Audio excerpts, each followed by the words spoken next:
May the words of my mouth and the meditations of all our hearts be acceptable in your sight, O Lord, our strength and our Redeemer. Amen.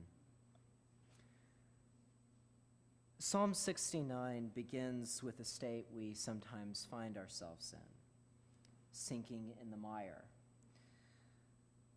In our times of sinking, I find it is easy sometimes not just to sink in the mire, but to sink in ourselves.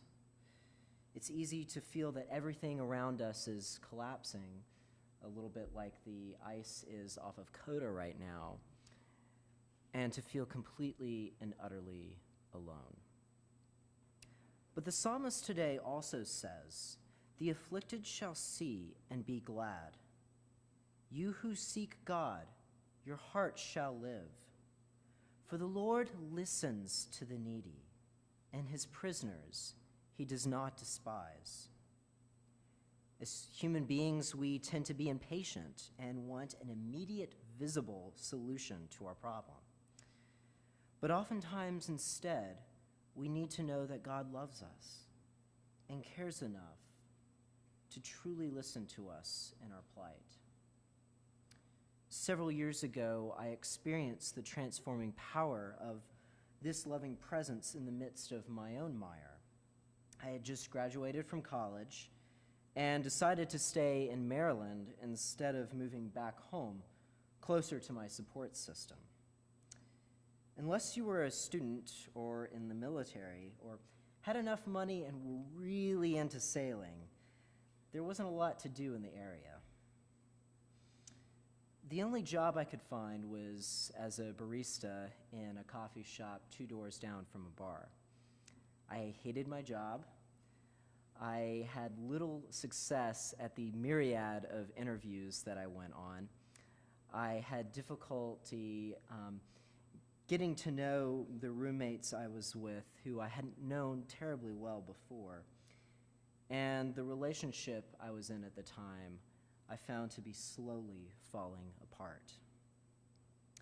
And then winter hit, and our heat went out for 2 months.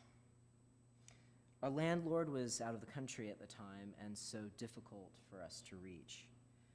And when I met with my roommates to talk about how we could try to fix this situation, one of my roommates was so afraid of getting kicked out that he was unable to do anything, and our other roommate didn't care enough about the situation we were in.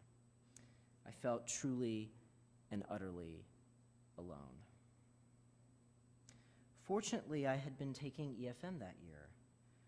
My group had become a mini community for me, and when they heard about my situation, there was such an outpouring of love, and they offered to help me in any way that they could. But it was not the help that they offered me that gave me the most comfort.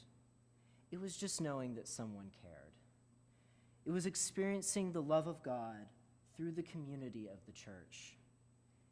It was knowing that through the love of others, God cares about me. When we least expect it, God is there, listening to us when we're stuck in the mire.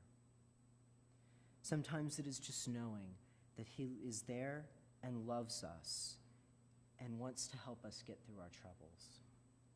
Knowing that He is listening with the same love that led Him to come down and sacrifice Himself on the cross, as we are reminded in the psalm today in verse 23, "When I was thirsty, they gave me vinegar to drink." And knowing that He loves us this much to die for us on the cross and to be with us there in our struggles, listening, that makes all the difference.